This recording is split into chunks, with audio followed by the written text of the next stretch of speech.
আগামী 7 জুন শনিবার সেই দিনকে পবিত্র ঈদুল আজহার নামাজ অনুষ্ঠিত হবে আর কি। আমি সকলকে পবিত্র ঈদুল আজহারের নামাজের ঈদের আমি তার শুভেচ্ছা অভিনন্দন জানাচ্ছি এবং সেই সঙ্গে জানাই যে সকলে ভালো থাকুন, সুস্থ থাকুন এবং সম্প্রীতি বজায় রেখে সকলে মিলে ঈদের আনন্দ উৎসব করবে। সেই সঙ্গে কিছু কথা আপনাদের মাধ্যমে আমি আমার এলাকাবাসীকে জানাতে চাই। বিষয়টা হচ্ছে যে আমাদের এই ঈদুল আজহার যে নামাজ অর্থাৎ কুরবানি নামাজ আর কি, কুরবানি সকলে করবেন আর কি মুসলিম ভাইরা।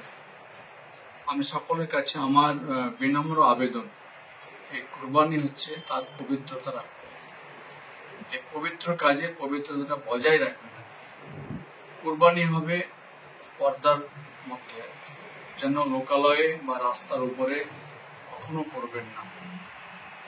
কারণ আমরা জানি যে এই কুরবানি কিন্তু সবারই জন্য নয়। আমরা হিন্দু মুসলিম, আমরা একসঙ্গে বসবাস করি, আমরা একই রাস্তা দিয়ে যাতায়াত করি। আর এর যে কুরবানির যে পবিত্রতা রয়েছে, যার জন্য আমরা ঈদুল আজহার যে নামাজ পড়ে থাকি, নামাজের পরে কুরবানি করে থাকি, আমরা সেই নির্দেশটাকে সেটা ভালোভাবে পালন করি, যেন আমরা অন্যকে আমরা যেন সম্প্রীতি বজায় রাখার উদ্দেশ্যে বা সম্প্রীতিকে নিয়ে চলার লক্ষ্যে আমরা পর্দার আড়ালে করবো, কাউরি নজরে এটাকে রাখবো না। এবং সেই সঙ্গে কুরবানি করতে গিয়ে দেখা যায় যে কিছু সে পশুর আর কি যে কুরবানি হয়ে থাকে তার রক্ত থেকে বা ওয়েস্টেজ ম্যাটেরিয়াল মানে অঙ্গ থেকে সেগুলো যত্রতত্র যেন না একটু গর্ত করে আর কি সেটাকে পুঁতে দেওয়ার জন্য আমি সকলের কাছে আমার বিনম্র আবেদন করি।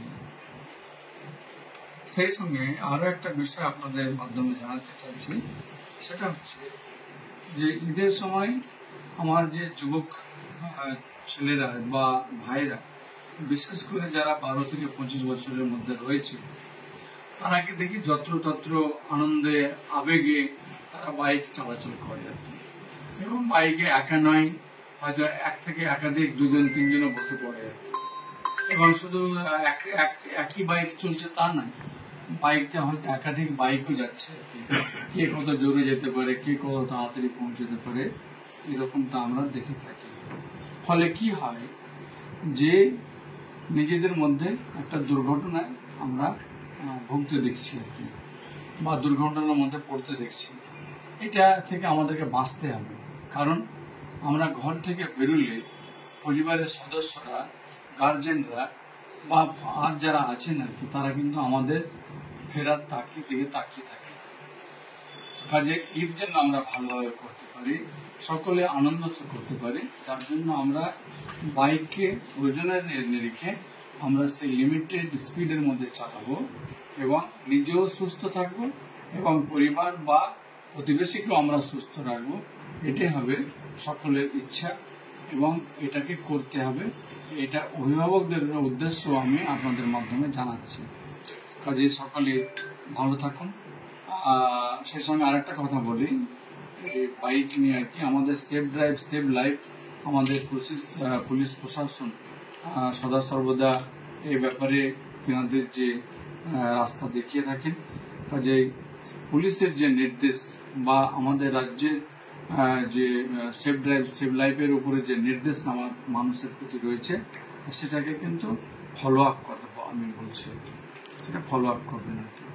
অর্থাৎ হেলমেট যেন থাকে, জুতো থাকে, অর্থাৎ গাড়িতে কাগজপত্র থাকে, একটা স্পিড যেন লিমিটের মধ্যে থাকে, এসবগুলোকে মাথায় রেখে চলার জন্য সকলের কাছে আবেদন আমি জানাচ্ছি।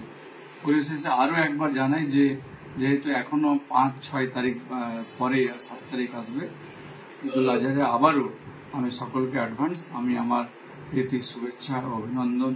ভালো থাকুন, সুস্থ থাকুন এবং সকলের সাফল্য কামনা করছি, সুস্থতা কামনা করছি এবং সকলেই যেন আমরা ঐক্যবদ্ধভাবে সম্প্রীতি এবং একে অপরের পরিপূরক বজায় রাখতে পারি, সেই দিকে আমি চলার জন্য সকলের কাছে নিবেদন রাখছি। ধন্যবাদ।